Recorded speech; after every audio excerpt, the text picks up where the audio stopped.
আপনার সন্তানের মধ্যে ভবিষ্যৎ সম্পর্কে অর্থাৎ ফিউচার সম্পর্কে আগামী সম্পর্কে কি কি ল্যাক তৈরি হতে পারে, কি কনফিউশন তৈরি হতে পারে, কি ডেঞ্জার জোন থাকতে পারে, যে কারণের জন্য বাস্তুতে সন্তানের উপর তার ভবিষ্যৎ নিয়ে প্রশ্ন উঠতে পারে। ধরুন ভবিষ্যৎ কীরকম হবে, রেজাল্ট কেমন হবে, তার একাডেমিক কেরিয়ার কেমন হবে, সে কেমন মানুষ হবে ওভারঅল। তারপর ধরুন তার কেরিয়ার পরবর্তীকালে যখন সে চাকরি পাবে, প্রফেশনাল কেরিয়ার সেটা কীরকম হবে, সে ভালো চাকরি পাবে কিনা। আদতেও দেখা যাচ্ছে প্রচুর এরকম আমরা দেখতে পাই যে চাকরির জন্য হন্যে হয়ে ঘুরছে, চাকরি পাচ্ছে না। একাডেমিক কেরিয়ার যে খুব খারাপ তা নয়, ভালোই পড়াশুনো করেছে, ভালো রেজাল্ট, এমনকি টেকনিক্যাল কোনো একটা স্টাডিও করেছে, বিবিএ বা MBA what ever he or she did.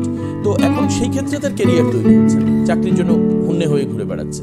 Engineers এরকম আপনি দেখবেন যে লাখো লাখো আমাদের সমাজে তারা পাস করে বসে রয়েছে, কিন্তু ভালো যে চাকরি করছে তা নয়। রাদার আপনি অবাক হয়ে যাবেন, দেখুন যে ডাক্তারি পাস করেছে, এমবিবিএস, সবার পয়সার সমান হয়নি, ইট ইজ ফ্যাক্ট। কিছু ডাক্তার দেখবেন খুব ভালো পয়সা, খুব ভালো তার পরিচিতি, খুব ভালো তার মানে অ্যাকনলেজমেন্ট, কিন্তু আবার কিছু কিছু ক্ষেত্রে দেখবেন যে নো নাথিং।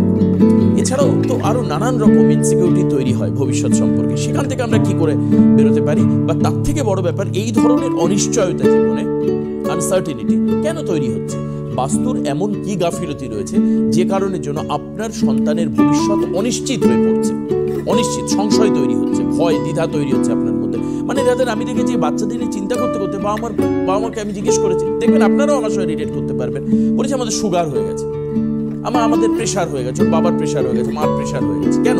সন্তানকে নিয়ে চিন্তা করতে করতে। কেন হচ্ছে এগুলো? এই যে বিপজ্জনক পরিস্থিতিগুলো কেন তৈরি হচ্ছে, আসুন একটু বিস্তারিত জানি। সবাই তো বলে এই হয়ে যাবে, ওই হয়ে যাবে, আমরা জানি বিস্তারিত। কিপ কুল, জাস্ট মানে কাম এন্ড সিট ডাউন। এই অনুষ্ঠান শুনুন খুব ভালো করে আদি শ্রীদেবের মুখ থেকে। শ্রীদেব, স্বাগত আজকের অনুষ্ঠানে। কেন এই ধরনের প্রবলেমগুলো হচ্ছে, এমন কি প্রবলেম বাস্তুতে থাকছে যে কারণের জন্য বাবা মার মধ্যে একটা ডিপ্রেশন কাজ করছে তার সন্তানকে নিয়ে? একদম। সবাইকে নমস্কার।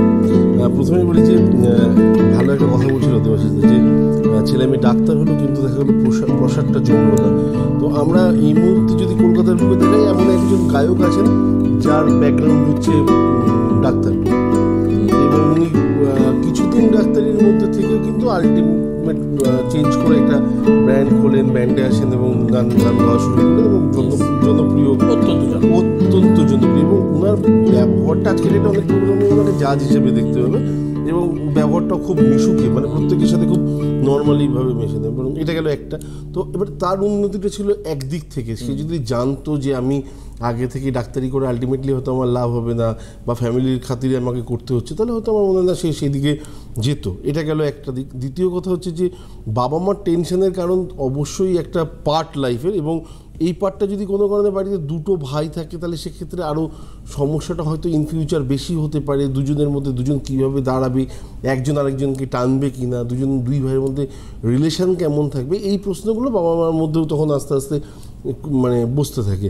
এটা গেল দ্বিতীয় পার্ট। তৃতীয় পার্ট হচ্ছে ছোটোবেলায় দুই ভাইয়ের মধ্যে খুব ভালো রিলেশন, কিন্তু যেই একটুখানি এগোনো গেল সঙ্গে সঙ্গে দেখা গেল যে লাইফে দুই ভাইয়ের মধ্যে প্রচণ্ড ঝুট ঝামেলা, এবং হয়তো বাবা মার তখন বয়স হচ্ছে, এবং আস্তে আস্তে সেই ঝুট ঝামেলা থানা পুলিশ অবধি যাচ্ছে, এবং কোথাও না কোথাও বাড়িটার মধ্যে ভাগ বাটোয়ারার ব্যাপার আসছে। তো কারণ কি? কারণ হচ্ছে দেখবেন সেই বাড়িতে পরপর তিনটে কী বলবো দরজা আছে, এবং এই তিনটে দরজার কারণে বাড়িতে ঝুট ঝামেলার পরিমাণটা অনেক বেশি, বাড়ির নেগেটিভিটিগুলো অনেক বেশি, ও দীর্ঘদিন ধরে এদের মধ্যে কাজ করছিল, যে কারণে আজকে দুই ভাই একে অপরের শত্রু হয়ে গেছে। তো এগুলো না লাইফের পার্ট, এবং বাবা মার যে চিন্তার কারণ সুগার বা বিভিন্ন কারণে আসতে পারে, বা ছোটোবেলায় সন্তানের যে পড়াশোনার রিলেটেড ব্যাপারগুলো থাকে, যে সন্তান অত্যন্ত অমনোযোগী, ঘরের মধ্যে দরজা দিয়ে বসে থাকে, বা কোনো কারণে ডিপ্রেশন বলে একটা ওয়ার্ড রিসেন্টলি খুব শুনতে পাই আমরা, এই ওয়ার্ডটার সাথে ছেলে নিজেকে খুব জড়িয়ে ফেলেছে। আপনি দেখবেন আপনার বাড়ির বাস্তু সংক্রান্ত কিছু না কিছু সমস্যা আছে, যে কারণে শুধু সন্তান না, এই হতাশাগুলো আপনাদের মধ্যেও আসছে, কিন্তু আপনারা ওভারকাম করতে জানেন, সে জানে না। ডিফারেন্সটা হচ্ছে।